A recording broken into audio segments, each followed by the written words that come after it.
مانگتے، ہم جو ہمارا انسانی حق ہے ہم وہ مانگتے۔ خان عبدالغفار خان المعروف باچا خان سن 1890 کو چارسدہ کے علاقے عثمانزئی میں بیرام خان کے ہاں پیدا ہوئے۔ ان کا تعلق محمد زئی قبیلے سے تھا۔ ان کے دادا سیف اللہ خان عملی طور پر انگریزوں کے خلاف جنگ لڑ چکے تھے۔ باچا خان اپنے افکار، تعلیمات اور اپنے قوم کے لیے بے لوث خدمت کے جذبے کی وجہ سے فخر افغان کے نام سے جانے جاتے ہیں۔ وطنا زما وطنا دستور نشان وطنا دستور نشان وطنا دستور نشان وطنا دستور نشان وطنا۔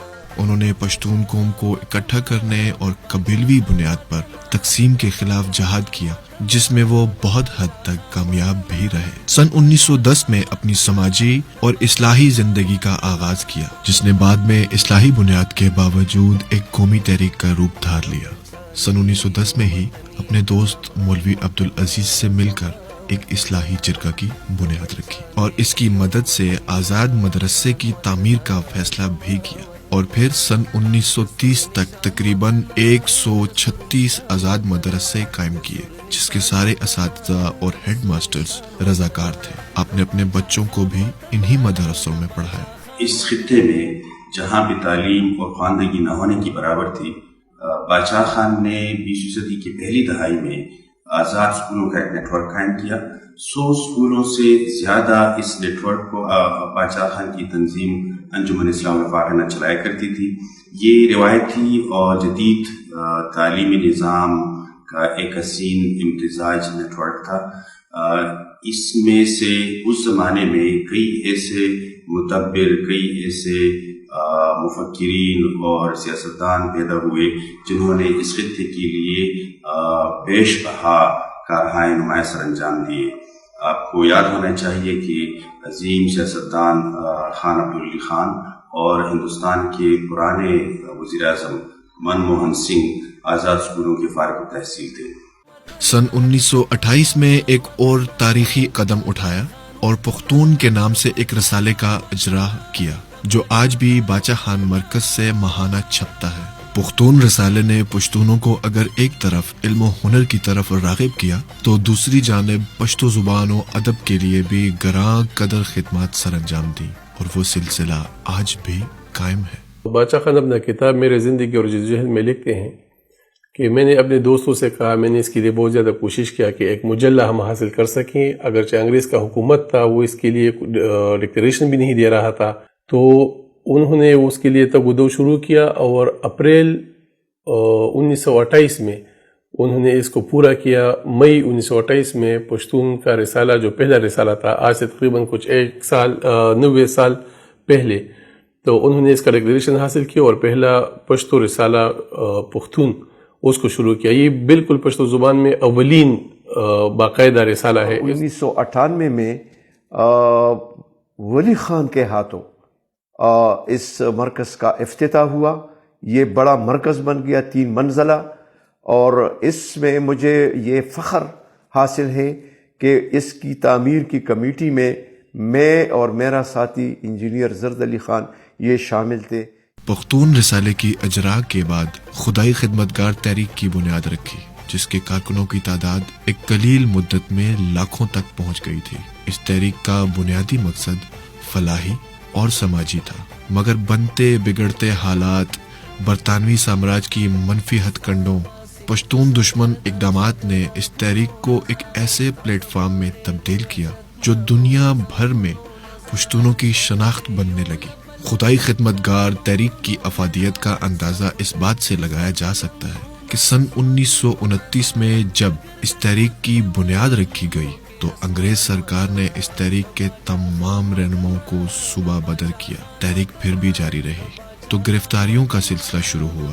سن 1929 سے سن 1931 تک 5000 خدائی خدمتگاروں کو جیل بھیجا گیا۔ ان تمام تکالیف کے باوجود باچا خان اور ان کے کارکنان کو نہیں توڑا جا سکا، اور انہی مصیبتوں کو جھیلتے ہوئے باچا خان نے تقریباً 39 سال جیل اور جلاوطنی میں گزارے، مگر ان کے پایہ استقلال میں کوئی کمی نہیں آئی۔ سن 47 سے ایک سلسلہ چلا آ رہا تھا، غدار ہے، غدار ہے، غدار ہے، غدار ہے، غدار ہے.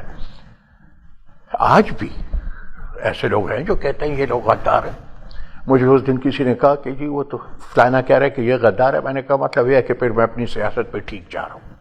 میری جو باپ دادا کی سیاست تھی وہی سیاست ہے میری، اس لیے غداری کا مقدمہ مجھ پہ تھا. تو اسکول میں آپ دیکھیں تحریک آزادی کے بارے میں کسی بچے کو کچھ نہیں سکھایا جاتا کہ تحریک آزادی کیا. میں نے ایک دن اسمبلی میں کہا، ایک دن اخبار میں خبر آتی ہے کہ تحریک پاکستان کا سرگرم رکن فلانا وفات پا گیا.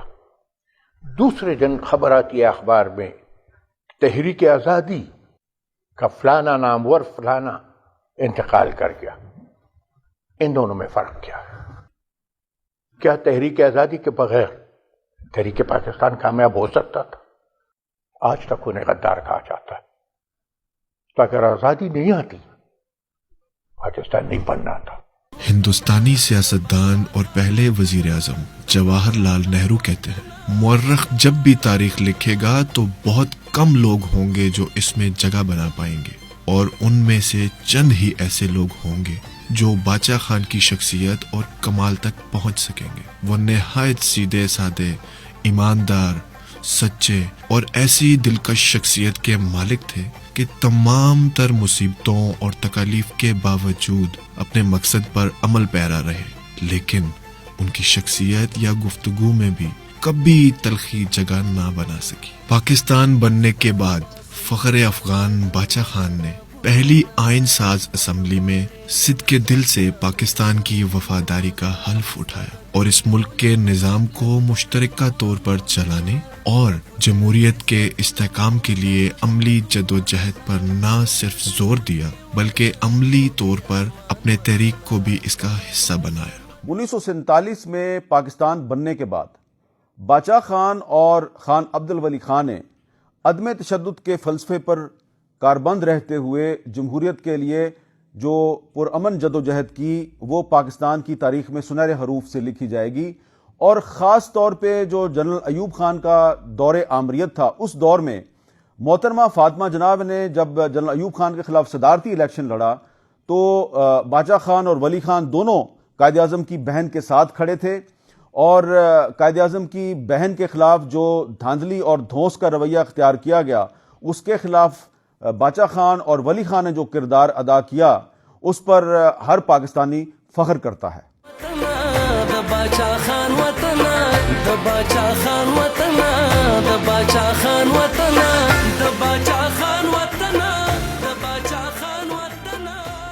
باچا خان جیسی شخصیات کی زندگی استقامت، امن دوستی، عدم تشدد اور انسان دوستی کو دیکھ کر انسانیت کے مستقبل پر ہمارا ایمان اور بھی پختہ ہو جاتا ہے. انہوں نے ہمیشہ انسان کو انسان کے قریب لانے کی کوشش کی.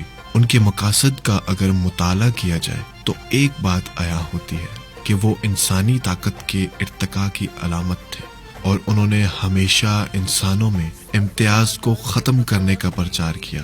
آپ نے اپنی زندگی کے تقریباً 78 سال انگریز سامراج کے خلاف اور محکوم قومیتوں کے حقوق کے لیے جدوجہد کی. اس جدوجہد میں آپ کا ہتھیار عدم تشدد، استقامت اور صبر و برداشت تھا. وہ جو اقبال نے کہا تھا کہ ہے وہی تیرے زمانے کا امام برحق جو تجھے حاضر و موجود سے بیزار کرے. پختون جو مزاجن انتہا پسند سمجھے جاتے ہیں، جن کا زیور، جن کا ہتھیار سمجھا جاتا ہے، اب اس طرح کی قوم میں سیاست کرتے ہوئے اگر وہ حاضر و موجود سے بیزار نہ ہوتے تو وہ بھی تشدد کا درس دیتے، وہ بھی جذبات سے کھیلتے. لیکن وہ حاضر و موجود سے اس قدر بیزار تھے کہ انہوں نے ان پختونوں کو عدم تشدد کا درس دینا شروع کیا. خان عبد الغفار خان کے عدم تشدد کی سیاست اور فلسفے کو جتنا عام کرنے کی آج ضرورت ہے شاید پہلے کبھی نہیں تھی. آج اگر اس خطے میں امن کی کوئی کنجی ہو سکتی ہے تو وہ عدم تشدد کا فلسفہ اور عدم تشدد کی سیاست ہے.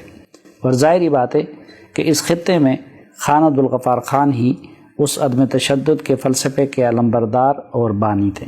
باچا خان گاندھی جی سے بھی زیادہ عدم تشدد پر یقین رکھتے تھے، جنہوں نے کبھی بھی اپنا راستہ نہیں چھوڑا۔ سن 1940 میں جب کانگریس کے ایک اجلاس میں جنگ کی بات ہوئی تو باچا خان نے یہ کہتے ہوئے ورکنگ کمیٹی سے استعفیٰ دیا کہ کمیٹی کے کچھ قراردادیں اس طرف اشارہ کر رہی ہیں کہ ہندوستان کی آزادی کے لیے عدم تشدد کے کردار کو محدود کیا جائے، لیکن میں یہ واضح کرنا چاہتا ہوں کہ خدائی خدمتگاروں کو میں نے جس عدم تشدد کی تبلیغ کی وہ ہماری زندگیوں کو متاثر کر رہی ہے اور وہی ہمارے لیے مستقل قابل قدر ہے۔ اسی لیے خدائی خدمتگار اپنی زندگیاں قربان کر دیں گے لیکن کسی کی جان نہیں لیں گے۔ جہاں تک اس بات کا تعلق ہے کہ باچا خان نے یہ فلسفہ گاندھی جی سے مستعار لیا تھا، یہ بالکل غلط ہے، یہ بالکل تاریخی حقائق کے منافی ہے، اس لیے کہ اس وقت تو گاندھی جی ساؤتھ افریقہ میں تھے جب 1919 میں باچا خان یہ فلسفہ پیش کر رہے تھے، حالانکہ یہ فلسفہ ان کے ذہن میں 1910 میں آیا ہوا تھا۔ اور پھر آپ دیکھیں کہ باچا خان نے اس کو عقیدے اور فلسفے کے طور پر بھی یوز کیا، لیکن میتھڈالوجی کے طور پر بھی یوز کیا۔ پختونوں میں یہ ایز اے میتھڈالوجی بہت کام کر گیا، کیونکہ اگر اس میتھڈالوجی پہ کام نہ کیا جاتا، اس طریقہ کار پہ کام نہ کیا جاتا تو پختونوں کے لیے بڑی مشکل تھی۔ اگر گاندھی جی کا نظریہ آپ دیکھیں تو وہ نہ تو فلسفہ تھا، نہ عقیدہ تھا، اور نہ یہ میتھڈالوجی تھی، کیونکہ وہ تینوں میں فلاپ ہوئے تھے۔ کس طرح فلاپ ہوئے تھے؟ گاندھی جی نے دوسری جنگ عظیم میں تشدد کے ذریعے، جنگ کے ذریعے انگریزوں کا ساتھ دیا۔ باچا خان نے لوگوں کو زندگی کے بارے میں ایک نیا نظریہ دیا جس کی بنیاد کام اور محبت پر رکھی گئی۔ برطانوی دور میں عدم تشدد کے فلسفے کا پرچار کیا اور زندگی بھر عدم تشدد کے حامی رہے۔ پشتون سماج میں تشدد نے ایک نفسیاتی بیماری کی حیثیت اختیار کی تھی اور فخر افغان باچا خان نے ایک سماجی سائنسدان کی حیثیت سے اس خامی کو خوبی میں تبدیل کر کے جدوجہد کا رنگ دیا۔ اگر ہم نے باچا خان کے بہت سارے اقوال کو اس وقت غور سے پڑھا ہوتا تو بہت سارے خود ساختہ بحران جو ہم نے اس قوم کے اوپر طاری کیے ہیں ان کا سامنا ہمیں آج نہ کرنا پڑتا۔ اشد ضرورت ہے ہمیں دوبارہ سے ان شخصیات کی طرف رجوع کرنے کی جن کو ہم نے تاریخ کو مسخ کر کے ان دروں کی زد میں لا کھڑا کیا بدقسمتی سے جو پروپیگنڈا کہلایا جاتا ہے۔ تو آج دوبارہ سے ہم ان کی اہمیت ڈسکور کر رہے ہیں اور ہماری ایک طرح سے یہ بھی خوش قسمتی ہے کہ ایسے لوگ موجود ہیں جن کے حوالے ہم آج کل دے سکتے ہیں۔ سن 1960 اور سن 1970 کا درمیانی عرصہ خان عبدالغفار خان نے جیلوں اور جلاوطنی میں گزارا۔ سن 1987 میں آپ پہلی شخصیت تھے جن کو بھارتی شہری نہ ہونے کے باوجود بھارت رتنا ایوارڈ سے نوازا گیا، جو سب سے عظیم بھارتی سول ایوارڈ ہے۔ سن 1988 میں آپ کا انتقال ہوا اور آپ کو وصیت کے مطابق جلال آباد افغانستان میں دفن کیا گیا۔ زما وطن د خوشالو د رحمان وطن، زما وطن د سور نشان وطن، د سور نشان وطن، د سور نشان وطن، د سور نشان وطن د باچا خان۔ افغانستان میں اس وقت گمسان کی جنگ جاری تھی، لیکن آپ کی تدفین کے موقع پر دونوں اطراف سے جنگ بندی کا فیصلہ آپ کی شخصیت کے علاقائی اثر رسوخ کو ظاہر کرتی ہے۔ باچا خان بنیادی طور پہ اس میں دو رائے نہیں ہے کہ وہ بر صغیر کے ان چند اہم شخصیات میں شمار کیے جاتے ہیں جس میں گاندھی جی، نہرو، ابوالکلام آزاد، قائد اعظم عبد العلی جناح اور اس پائے کے بڑے لیڈر جو ہندوستان میں جنم پائے۔ مگر اب ہم تجزیہ کریں، گاندھی کا تجزیہ کریں، ابوالکلام آزاد کا تجزیہ کریں، قائد اعظم کو لے لیں، تو ان کے مقابلے میں میں سمجھتا ہوں کہ اگر مجھے پوائنٹ سکور کرنے دیا جائے تو شاید میں باچا خان کو ان سے بھی زیادہ نمبر دوں۔ باچا خان کی تعلیمات پر عمل پیرا ہونے کے بغیر ہماری قوم، ملک بلکہ پوری دنیا پرامن اور ترقی یافتہ نہیں بن سکتی۔ آج بھی اگر دنیا دہشت گردی، فرقہ بندی اور خود غرضی سے نکلنا چاہتی ہے تو فخر افغان عبدالغفار خان کی تعلیمات میں ان تمام مسائل کا حل موجود ہے۔ باچا خان وطنا، باچا خان وطنا، باچا خان وطنا، باچا خان وطنا، باچا خان